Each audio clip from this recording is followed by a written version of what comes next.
According to the National Children's Alliance in 2010, 1,560 children died from abuse and neglect in the United States. This is an excerpt from the true story, A Child Called It, by Dave Pelzer.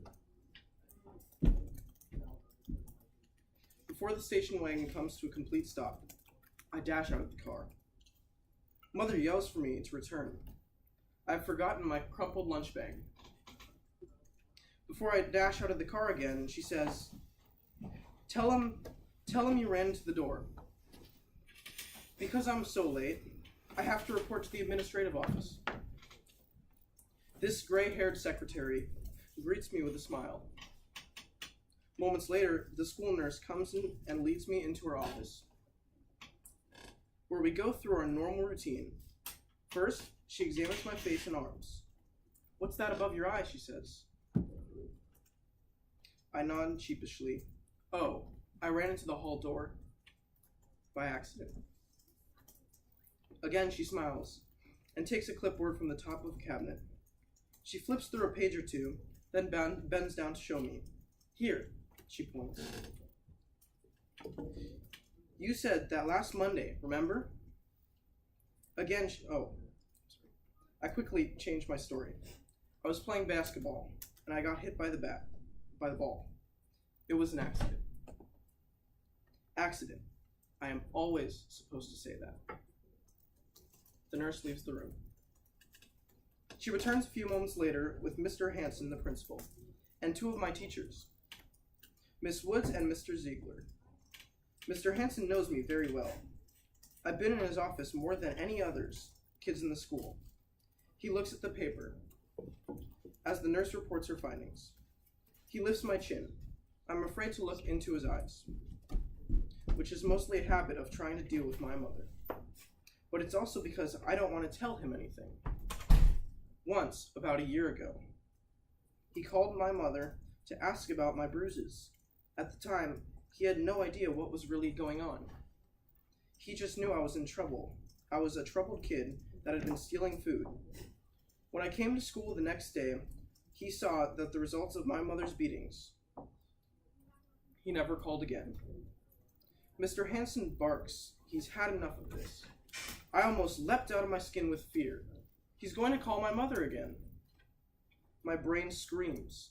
I break down and cry. My body starts to shake, and I mumble like a baby, begging Mr. Hanson not to call my mother. Please, you have to understand, it's Friday. Mr. Hanson assures me he is not going to call my mother, and sends me off to class. Today is a spelling test on all the states and their capitals. I am not prepared. Usually, I'm a very good student, but for the past 3 months of school, I've had to give up everything in my life, including escaping my ministry through my school work.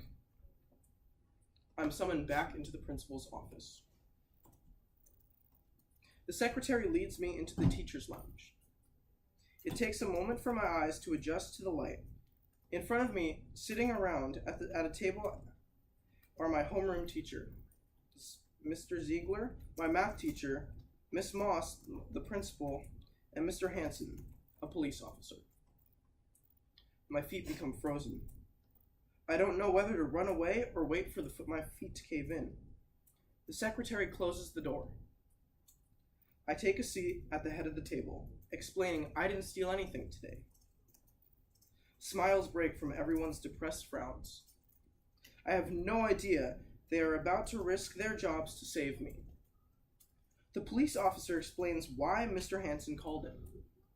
I can feel myself shrink into the chair. The officer asks that I tell him about my mother. I shake my head no. Too many people already know the secret, and I know she'll find out. A soft voice calms me down. Think it's Miss Moss. She tells me it's all right. I take a deep breath, wringing my hands, and reluctantly tell him about my mother and me. The nurse has me stand up and show them the scar on my chest. Without hesitation, I tell them it was an accident. I cry as I spill my guts, telling my mother punishes me because I've been bad. I wish they would leave me alone. I feel so slimy inside. I know after all these years, no one can do anything to help me. I have no idea what is going on. The policeman asks for my address and my phone number. That's it. I tell myself, it's back to hell. I'm going to get it from her again. The school nurse just stands in silence beside Mr. Hanson. They all tell me goodbye. Now I know I'm going to jail. Good, I tell myself. At least she won't be able to beat me if I'm in jail. The police officer and I walk outside. We drive to Daly City Police Station. I sort of expected my mother to be there. I don't want to get out of the car. The officer opens the door and gently takes me by the elbow into the police station. No other person in the room. He asks again for my phone number. Why? I ask him. I have to call her, he said gently. No, I commanded. Send me back to school. Don't you get it? She mustn't find out that I told you. He slowly dials 7, 5, 6, 2, 4, 6, 0. I get up and walk towards him, straining my whole body while trying to hear the phone ringing on the other end. My mother answers.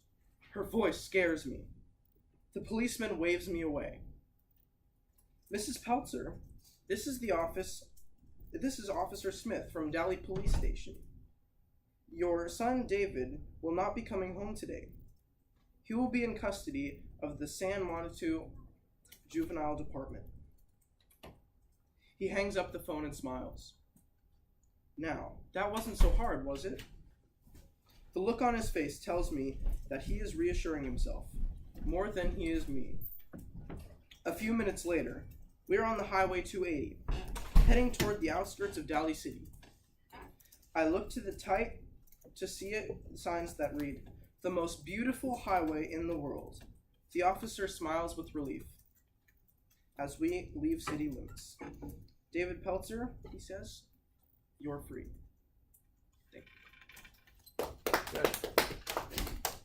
Okay, that's 7:44 as you finish your ballots. 7:44.